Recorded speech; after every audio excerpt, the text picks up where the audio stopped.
Hello and welcome back to another edition of Around the Association. I'm your host, Charles Fallon, back in here for another episode. And boy, do we have a lot to talk about on today's show. We got to talk all about Belltown, all the drama going on there. Greg Healey has established himself as a title contender for the first time since 2022. He scores his record tying sixth Belltown victory. We'll talk all about his miraculous comeback drive. We'll talk about the championship fight. It's really, I would say, four guys have separated themselves from the pack, but we still got a couple dark horses to kind of keep an eye on. So there's also that as well. We also got to talk about the first upcoming doubleheader in ASCA history at the Michigan Road Course. Boy, that is going to be a fun one this weekend. So we go racing Saturday afternoon, Sunday night at Michigan. I can't wait for that. We'll talk about that and how it could have a massive effect on the championship. We also got to talk Caden Dunham, public enemy number one in the ASCA, of course. And I mentioned that he needed to be sanctioned, and he was. He was certainly sanctioned at Belltown, so we'll definitely get into that. We also had to talk silly season. Probably the biggest name to hit the open market so far, Lucas Sambér, not returning to Snoots Enterprises. Where will he race in 2027? I don't know. We'll discuss. And then we'll fully break down the Michigan doubleheader weekend preview. A bunch of action, double the racing, double the fun. That's the catchphrase for this weekend. And like I said, I just cannot wait. It's going to be a blast over there in Brooklyn. But first, before we get into it, we got to shout out the sports premier partner, Circle B Diecast / Plan B Sales. You already know, use coupon code ASCA for free shipping on any orders $20 or more. Hey, you want to cop a Greg Healey replica diecast, considering he just pulled off yet another win at Belltown. Heading over to Circle B Diecast / planbsales.com. And like I said, use coupon code ASCA for free shipping on any orders $20 or more inside the US. Also, got to shout out the ASCA's merch shop. We still got Greg Healey gear up for 30% off using code season12 at checkout. Braden Bennett gear, Colin Ward gear probably going to be coming soon, but we do have Healey and Bennett gear if you want to shop that. So definitely go check that out for sure. And yeah, let's get into it. So I think that Saturday was the ultimate championship statement to me from the number 3 team and from Snoots Enterprises that, yeah, they're back. They've obviously had the pace this season. We've mentioned it time and time again. Yeah, we know they nailed new regulations. We've seen the raw pace from Lucas Sambér in qualifying, and specifically from Healey. Now that we're not on road courses or plate tracks, he's been ridiculous at qualifying this year. 3 poles in the last 4 weeks, and the Stone Yard, it's one of his worst tracks, and even still he qualified well within the top 10. So qualifying, Healey's been ridiculous, and that just goes to show you the raw pace is back for Snoots. But this race at Belltown really showed me the championship resolve of this 3 team, and that they have the stones. They have what it takes to win their second title. And why do I say this? Well, let's break it all down. So, anyone can go out there and win a pole, right? Obviously, it takes a lot of skill, to win 3 poles in 4 races. I'm not taking anything away from Healey. He's easily, right now, I think, hands down, the best driver over 1 lap in the ASCA. 17 pole positions at age 29 is absolutely absurd. Those are Randall Woods type pole numbers. He's going to end up easily trouncing Woods' pole record of 23. He'll easily break that. He might even break that by age 31. But you get the point. Anyone can qualify on pole in a fast car. Anyone can lead a bunch of laps with a fast car. Just ask Marcus Edwards. But having the resolve to when the chips are down, when you have to deal with adversity, when something doesn't go your way as a driver, there's two ways to handle this situation. There's how Greg Healey handled it, a champion, a guy who's won 12 races on the sport, who's been there, done that, versus how Colin Ward handled it. He got down. He is a champion in his own right, a Craftsman champion, but he's never won a cup race. He's still trying to close the deal. And you can see the dichotomy only in his second year. Ward, when he lost the lead to Healey in the pits on that final stop, he immediately thought, okay, this race is over. I lost. And guess what happened? He lost the race. Versus Healey, obviously he was frustrated when his pit crew had the tire violation under, the second caution. He was dominant to that point. He had led every lap thus far. He was controlling the lead over Cameron Atwood. Looked like he was gonna put on one of his vintage Healey master classes, which he always seems to do once he wins pole position. His last victory at Belltown, he qualified in pole, led all 200 laps. Looked like he was going to do that again, but a tire violation had other plans. So he had to go to the rear of the field, which luckily for him was only seventh place, considering half the field had basically been wiped out by this point. So that definitely worked in his favor. But to still have the resolve to say, okay, I'm in a bad spot, but this race is not over. We still have, 90 laps to go. We can get the spot back. We can still win this race. And to have that mentality to never give up and hey, and then even when it came down to the final spot, to the final stop, after he had driven his way all the way up, getting around guys like Norm Lester, Bryn Renard, Cameron Atwood, Braden Bennett, some of the most talented names in the sport. He gets around all of them, comes out in the final stop. He's second, and he says to his pit crew over the radio, "You get me one spot, I'll win you this race." Trusting the same pit crew that looked like they cost him the race about 70 laps ago. And guess what? They got him the one spot. He won him the race. The rest is history.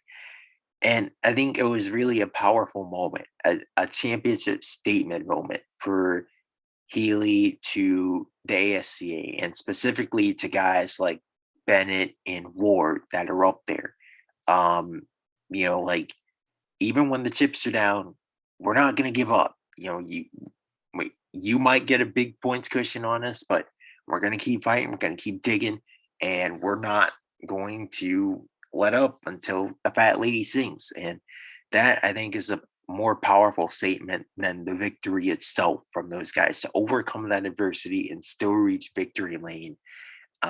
Huge win for Healey, huge win for the three crew, all those guys, and specifically to snap Braden Bennett's win streak like that when you're chasing him in the championship.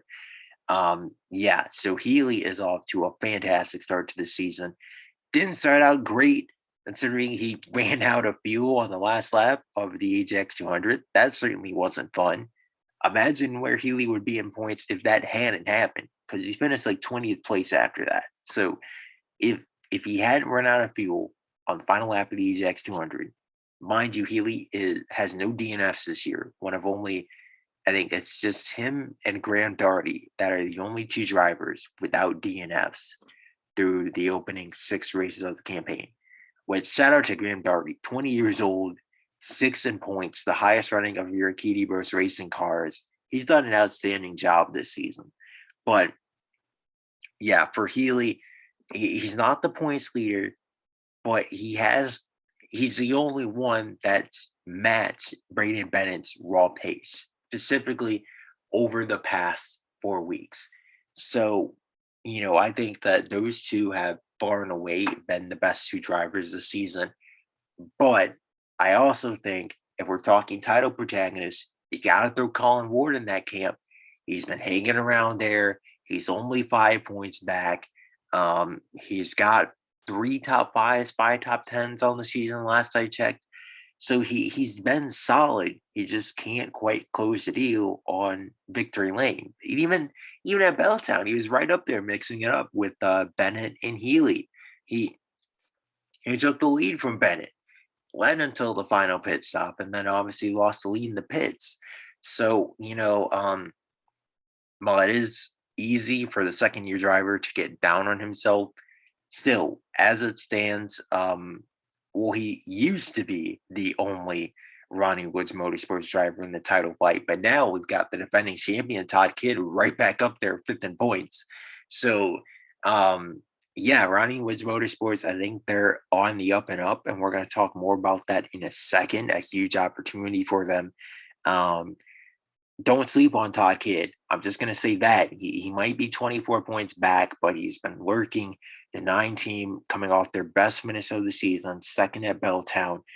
They're finding speed. They're starting to heat up. They're starting to get back to where they were last year.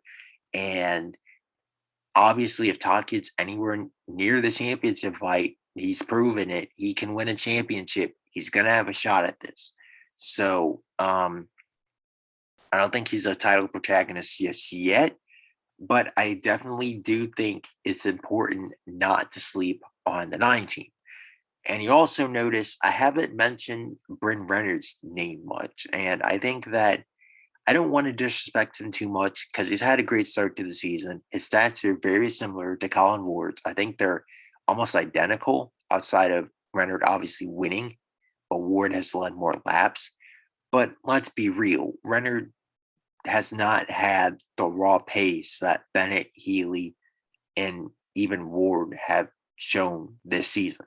Not that he's had a bad year, he's right up there with those guys, fourth in points. He's doing, what Michael Racing asked him to do, title contender, right up there competing for the championship. But he's cooled off a bit from his hot start. And I just, like I said, I'm not quite seeing the pace from him that I've seen out of guys like Bennett, Healey, and Ward. So he's certainly up there. He's still in the mix, but I need to see more out of the 19 team before I take them seriously as championship contenders. So we'll see if he can stay up there, but I got a feeling that they're more pretenders than contenders, if anything. Guys, we've also seen the pretenders being Carson Schmidt, Marcus Edwards. They really started to fall off a cliff. So you're starting to see trends established. The guys who are going to compete for the championship this year versus the guys who were kind of just up there because they hadn't wrecked yet and other guys had. So yeah, it's really interesting to see this be the title fight. 3 guys who really weren't in it at all last year. It's nice to see some fresh faces up at the front. Specifically guys like Bennett and Healey. They combined for only 2 wins last year. Now they've won 4 out of the first 6 races and the last 4 races in a row. So very interesting that those 2 are the best drivers this season. But speaking of Colin Ward, next week is a huge, huge, huge opportunity for him and Todd Kidd. So we're obviously going to preview the Michigan doubleheader much more in depth later in the show to wrap things up. But I want to take a second to kind of speak on the opportunity itself for Colin Ward because it's an extremely unique one. So obviously we know that Braden Bennett and Greg Healey, great drivers. Healey, obviously a championship winner. Bennett won 4 races in his last, 17, 18 starts. Fantastic stuff. They've been the 2 best drivers this season, hands down. The problem is they're terrible at road racing. I mean, they're like 2 of the worst drivers in the sport at road racing.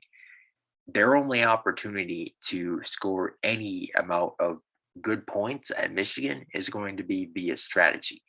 Now, it helps that the races are only, 75 laps. So we'll see if they can play around with strategy a bit more than the linear 100 laps that it used to be.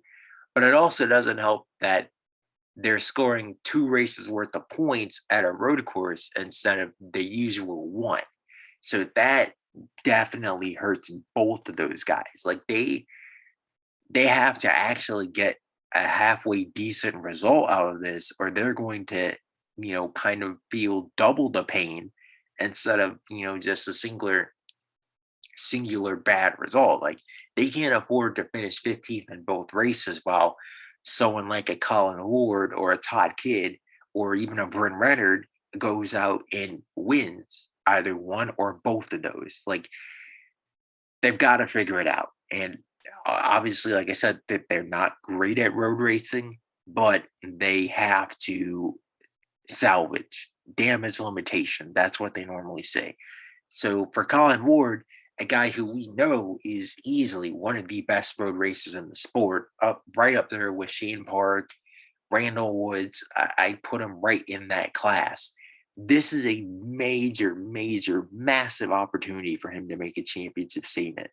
He has to close the deal on one of these two races. And like I said, it's a golden opportunity. These are the final road races of the year. Like this is huge. You have to take advantage of this. And I think that he will. I think that he's been knocking on the door of his first win for so long. It's gonna come very soon. If it's not the doubleheader, I think it'll be Salt Lake or something like that. Like he is going to win a race this season. It's obvious. It's just a matter of when. But specifically for this week, if he can score back-to-back top fives, and you've got guys like Bennett and Healey, who I mentioned his main title rivals, finishing outside the top 10, outside the top 12, outside the top 15, even maybe even the DNF, who knows? Like this could be major, major for the championship because we've never had a doubleheader before, so we've never seen its kind of impact on the point standings. So it's huge for Colin Ward, huge for a Todd Kidd, huge for a Bryn Renard, huge for a Randall Woods, um, huge for a Shane Park. We haven't talked much about him all year. He's on like 15th in points right now. He has to produce a big result. Huge for Lucas Sambér, huge for Jack Alaus. These dedicated road ringers, they need to show up and show out in a big way. At least get a big result in one of these two races. This doubleheader feels like a way to reward those guys who are good at the road racing discipline much more than it had been in the past. And it forces guys like a Bennett, a Healey, and Atwood who weren't so good at road racing, probably the worst part of their racecraft repertoire. It forces them to improve, or you're going to pay the price.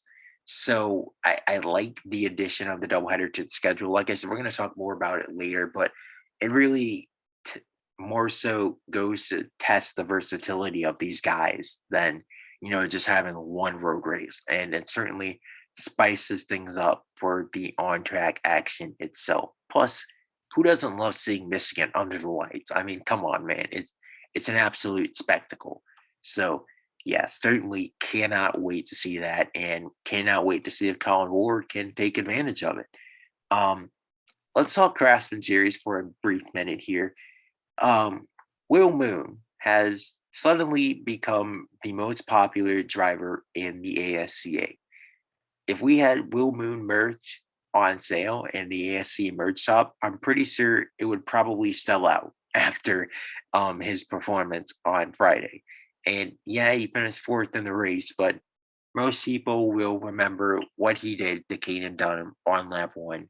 And if you didn't watch it and you hate Caden Dunham, I highly suggest watching a replay of that incident because it's going to be music to your ears. We'll just put it that way. Yeah, Moon just straight up, he had an opportunity to pass Dunham around the outside.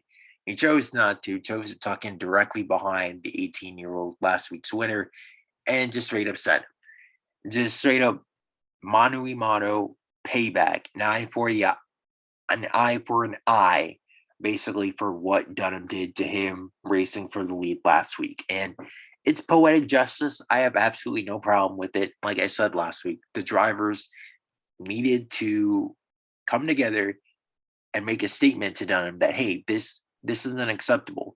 And I think, like I said in a tweet after the race, like Moon doing this to Dunham makes a much bigger imprint, a much bigger statement to him than the ASCA just saying, "Oh, well, you're suspended." You know, because if he's suspended, he's not facing. Obviously, he's going to lose a race's worth of points, and that's huge. But when you get directly punted and cleaned out by a dude in retaliation to what you did, it shows that there's a target on your back, and hey, that could continue. You try that again, it's going to happen again.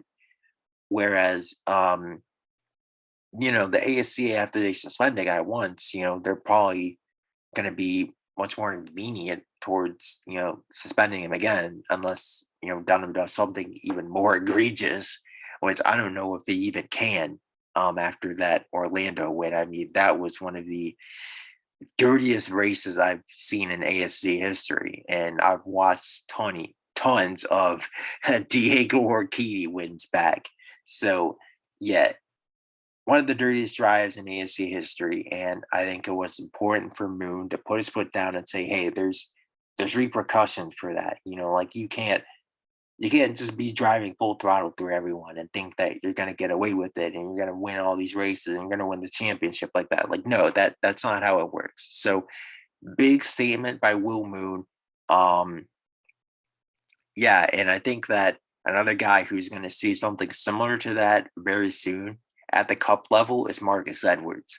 Um, well, I'll go into a brief diatribe on him, but he's also been another one that's been out of control recently. He obviously had the DNF at the Stone Yard where he just straight up got into Sambér's left rear, turned himself into the inside wall, and threw away a top five car. And he basically did the same thing at Belltown.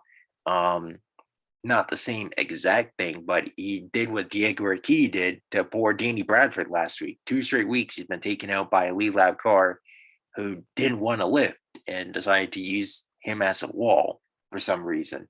Yeah, Edwards just drove right into him and spun himself out and took out a bunch of other great cars in the process. And you're hearing a lot of angry drivers. You heard the radio chatter of Doug Bowden, of Todd Kidd, of Carson Schmidt. Like they're fed up with Edwards' driving.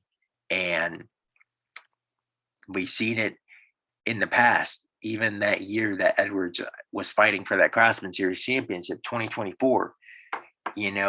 Like you can't keep getting away with this. I think is kind of the best way to phrase it. So the same thing that applies to Edwards applies to Dunham, and likewise to Dunham, I expect payback on Edwards to come sooner rather than later. I think we'll just put it that way as the season continues to unravel. But back to the Craftsman series here. Can we give a call to Matt Chamberlain? This dude is like, I don't know what to think about him because he he hasn't led any laps this season. I think he only has what, two top five finishes? Three top five finishes. Crazy. He has three top five finishes. He's the only driver to finish inside the top 10 in every race this year. And he's leading the point standings by double digits. And it's only his fifth start in the series. He's only won 5 races in the series. And he's leading the point standings by double digits.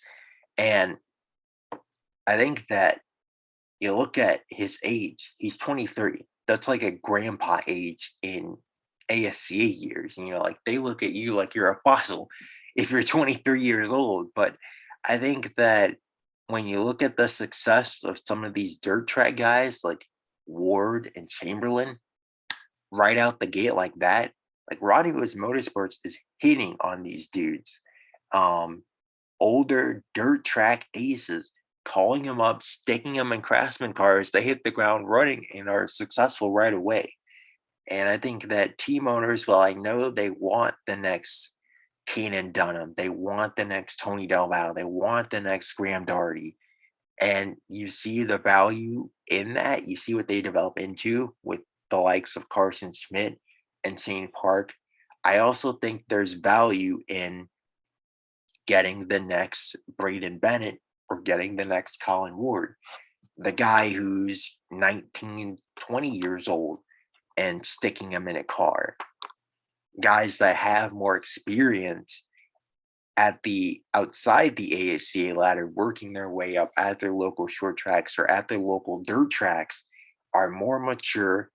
They aren't the teenagers. They're I wouldn't say a step ahead in life, but they just have more racing experience.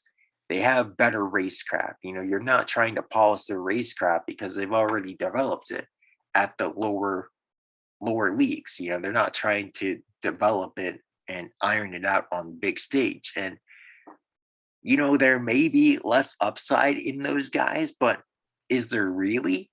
I mean, two of the three of those guys that I just mentioned, in Braden Bennett and Colin Ward, are fighting for a cup championship in their third and second seasons, respectively. Like, they hit the ground running like that. And same deal with Matt Chamberlain.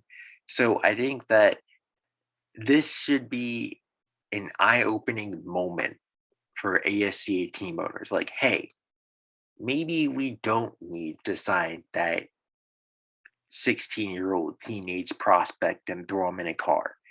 Maybe instead we should look for that 20-year-old who's took a little while to develop, but tearing up the short track scene, got the dirt experience, has that extra time in the lower leagues to iron out their racecraft and develop some finesse and skill with the throttle. Like, you there shouldn't be as much pressure, especially with the next name we're going to talk about, another guy, Lucas Sambér, late bloomer.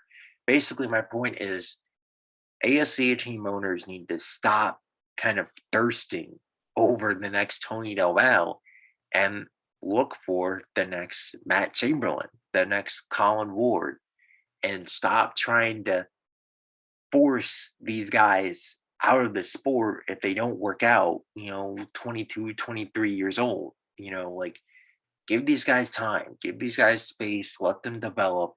Um, and especially for these older guys, they should hit the ground running right away as soon as they get in the car. Unlike, a lot of these teenagers. So that's a little spaced out diatribe on that. I'm not sure if it made much sense because it's almost midnight right now. So I apologize if it didn't, but you get what I'm trying to say. Like, team owners need to, I think, reevaluate their approach to finding prospects in the future. And let's talk more about an older guy, elite bloomer, Lucas Sambér, not returning to Snooze Enterprises next season. Where does he land? Let's discuss it. So I think that right now, by far, Sambér is the biggest name to hit the open market. Now we're going to see what happens with Norm Lester's contract situation. Because remember, he's not officially under contract for next year with Taylor Motorsports. So we don't know if he's going to continue racing. He might. I think that if he does hit the open market, he becomes the biggest name. Obviously, a former Windows 300 winner, all-star race winner, six-time Cup Series winner. He's going to be 40 years old next year, but experience veteran. You can't beat the expertise that Lester has accumulated over the years. But in terms of raw talent, Sambér easily has the most of it. And I would say even potential, which it sounds weird to talk about potential with a 31-year-old. But this year showed what the true potential of Lucas Sambér is in championship contending equipment. And he hasn't been perfect this year by any means. He threw away a top 5 race winning car at the streets of Computerville. I think most people would say that was his fault, the incident with Ward. But you look at some of his other DNFs, you look at the one at West Virginia, not his fault, was up inside the top 5. You look at the one last week at Belltown, also not his fault. Car just blew a tire right in front of him.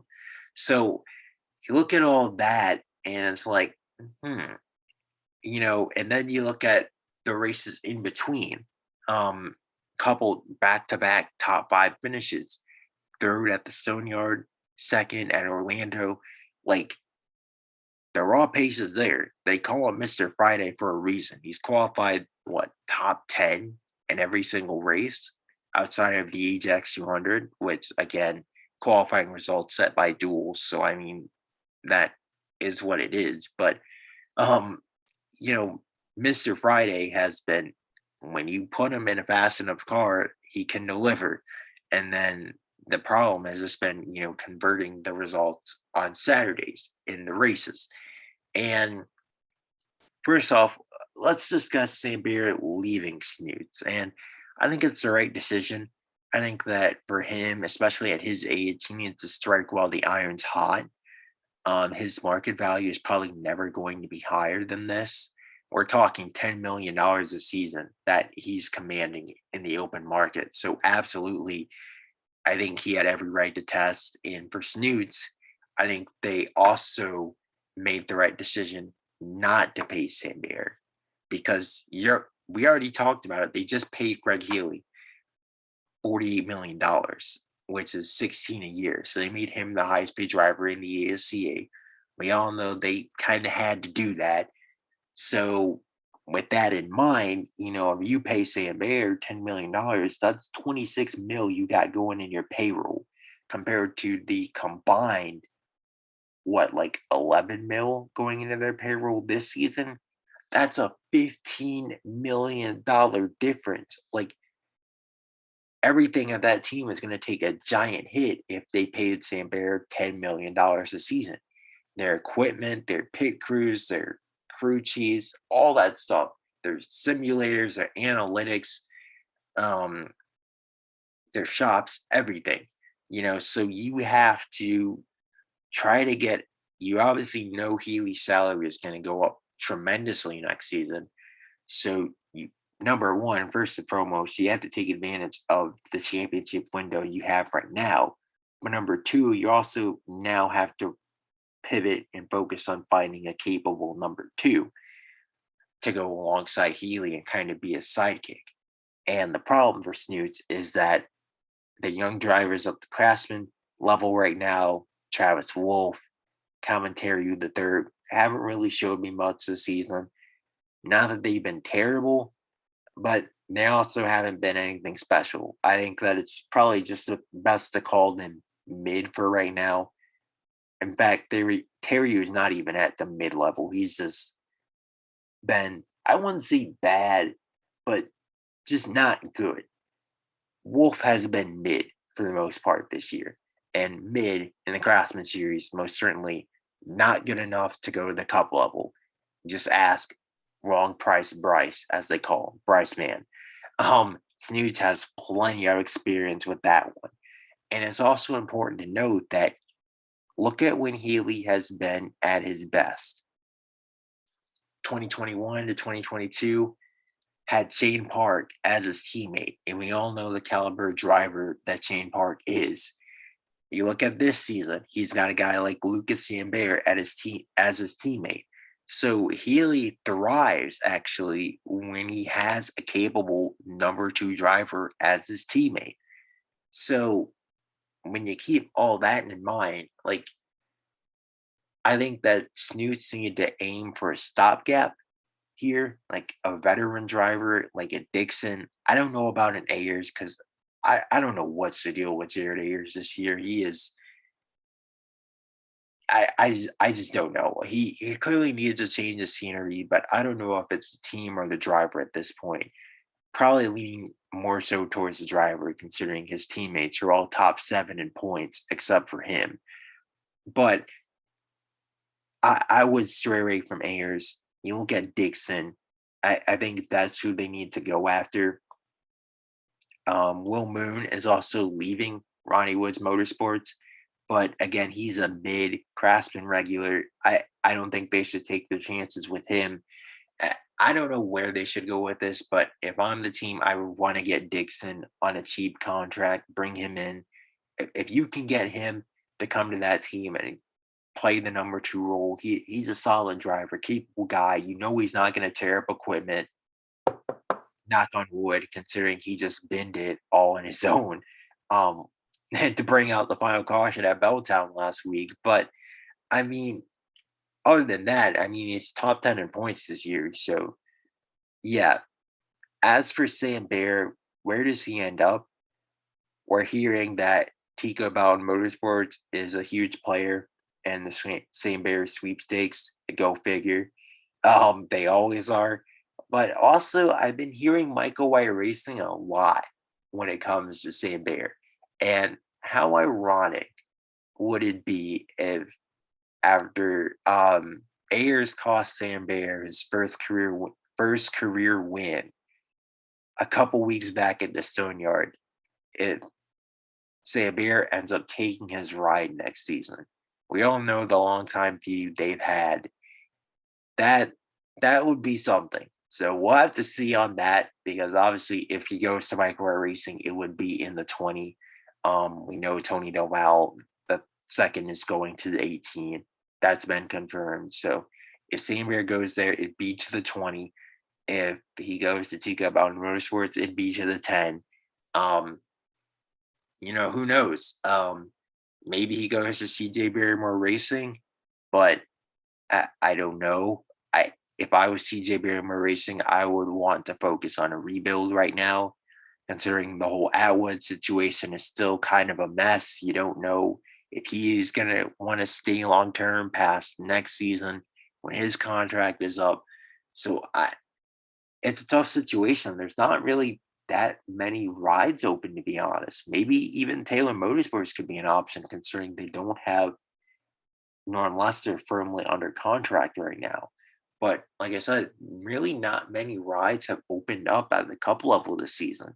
It's just the 6 and the 20 thus far, and of course now the 8. But I think that St. Bear made the right decision to hit the open market. He's going to get a bag. He should get a bag.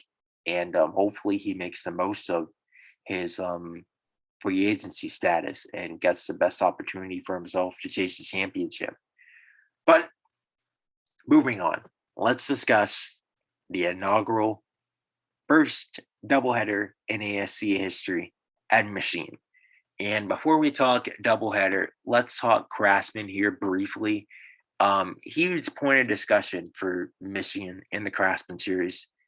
Dexter Andrews is back. The man's been retired since 2020. He's back for a one-off appearance. He couldn't find anyone else to drive the 16 for this race weekend, so he said, screw it. Why don't I put myself behind the wheel? So Dexter is back. He'll be behind the wheel of the 16. Going to be awesome to see him back on the grid. Can't wait. It's been a while since we've seen a guy kind of come out of retirement like this. We did see Tim Willis a couple years ago. That was a fun storyline when it happened. But yeah, like I said, it's just awesome to see Dexter come out of retirement, and that is going to be. Hopefully, he wins the race. He's going to have some stiff competition up against the likes of Alaus and Ayers and Dixon and all those guys. And I think in terms of Craftsman regulars, you look at the defending champion, Sean Wooden. Obviously, he won the inaugural Cup race here. He won the 2023 Craftsman race here. You look at Tony Doval, the second. He finished second here last year, finished second in the most recent road race earlier this year. Really good. Keenan Dunham obviously won the most recent road race, but if he's battling with Tony Doval the second, I suspect that there's going to be some funny business once again between the two of them, like there normally is. So keep an eye on that one.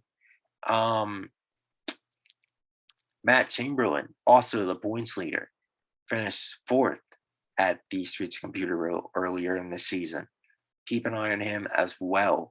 I think those are like the big names to keep an eye on in terms of straight up road ringers. Gunnar Thorson's also hit or miss on the road courses, so we'll see how he does. He could be another kind of dark horse candidate to watch, but if I'm going to pick a guy for this race, it's tough because all the all the Cup guys are beatable. Like they're not terrible, but they're all beatable. So who do I have beating them in terms of Craftsman regulars? I got Tony Doval the second. He needs a win right now. He is 29 points back, ninth in points. He's had 3 DNFs in the first 6 weeks. Yeah, I got to go with Doval. He needs a big result. I think that he gets it, considering how dominant he was at the Streets Computer Roll prior to Dunham passing him. I think that that road course pace is going to translate over to Michigan, and it translated last year. I think it's going to translate again this year. So, yeah, I got my money on Tony Doval second to bounce back. Then let's talk doubleheader. So we got the Mission Grand Prix Saturday afternoon, 1 p.m. Eastern time. And then we got a Sunday night matinee, Sunday night ASCA. We're gonna get some more of that in 2 weeks. With it sounds absolutely crazy to me to think that the Windows 300 is really in 2 weeks. 2 weeks until the Windows 300. That's insane to me. But yeah, we're gonna get some Sunday afternoon action. Normally, it only happens once a year. This year, it's happening twice. 7 p.m. Eastern time, the Meyer Grand Prix to wrap up the doubleheader. Both races 75 laps, and it's important to note the starting lineup for race 2 will be the inverted finishing results of the top 10 in the first race. So obviously, when you talk road racing, you gotta talk Shane Park, you gotta talk Colin Ward, you gotta talk Todd Kidd, you gotta talk Randall Woods, you gotta talk. I would say Lucas Sambér, throw him in that category. Throw Jack Aylos in that category. Throw Jared Ayers in that category. All those guys, road ringers, hired guns. They're not hired guns, but they are the best at road racing. And like I mentioned earlier, Colin Ward, you got to capitalize. Todd Kidd, you got to capitalize. Shane Park specifically has to capitalize if he wants any shot at this championship. His title hopes are quickly fading by the week. He's been running. He ran better as of late. Got a top 10, seventh at Belltown, but that's not good enough. He needs top fives. He needs wins. He has to win one of these two races, as does Colin Ward. And I think that both of them are going to score wins, Park and Ward. I know it's predictable. I know. It's just the two heavy favorites. It's lazy, but you know what? They need wins. Ronnie Woods Motorsports is starting to show much more pace recently out of all of their cars. They've even got Ty Kidd and Chris Barrymore running better. I think they all finished in the top 10 at Belltown. Did all four Ronnie Woods Motorsports entries. So, like I said, they're getting faster by the week. I think that this is a huge opportunity for them to take advantage. And um, let's also kind of put an APB out for Ford. Has anyone seen Ford anywhere? The leading Ford this season is Graham Darty, sixth in the point standings. Ford has not won a race this season. They really don't have any dedicated road ringers besides Jack Aylos. And while I'm not going to say that Aylos doesn't have a shot, considering it is a road race and the playing field is much more leveled, Tico Bound Motorsports can get him a car that can compete on the road courses. We've seen time and time and time and time and time and time again, whenever Aylos has a chance to win, he throws it away. So Ford is probably not going to win again this weekend. I, like I said, Dixon, I didn't mention Ryan Dixon. He is probably Ford's only hope to win this weekend, which is sad, but that's kind of where we're at with them. The Blue Oval is the Ford development program is certainly alive and well with Kane Dunham and well, really just Caden Dunham winning. I think he's the only Ford driver. Yeah, he is the only Ford driver to win a race this season, which is I don't know if you want to look at that as a good or a bad thing, but the Blue Ovals, Diego Urquidy, where you at? We didn't mention him. when it comes to road ringers. Four-time champion. He used to win at Michigan. Where's he at? I don't know. He's 11th in points right now. He finished 2 laps down, had another shouting match with his crew chief. Ford, man, the Blue Oval has got to get it together. And like I said, they're staring at going through the first half of this season winless. So we talked about Toyota nailing the new regulations. Stoops Enterprises has nailed them for Chevy. Ronnie Woods and Motorsports is starting to creep their way back up there. Ford failed at the new regulations. I don't think there's any doubt about that. They failed. So they they got some questions to answer, and they need a big result this week from either Diego or from Dixon, or maybe from Alaus. Who knows? If you want to get crazy, go with Alaus this week. But I have Park and Ward winning the doubleheader, sweeping it for Ronnie Woods Motorsports. Maybe Lucas Sambér scores his first win. I don't know. It's going to be damage limitation week for Braden Bennett and Greg Healey if they want to keep their title hopes alive, their stranglehold on the championship this season. But yeah, that's a wrap for this edition of Around the Association. I'm your host, Charles Fallon, signing out, and we'll be back to recap double the racing, double the fun at the Michigan Road Course next Tuesday.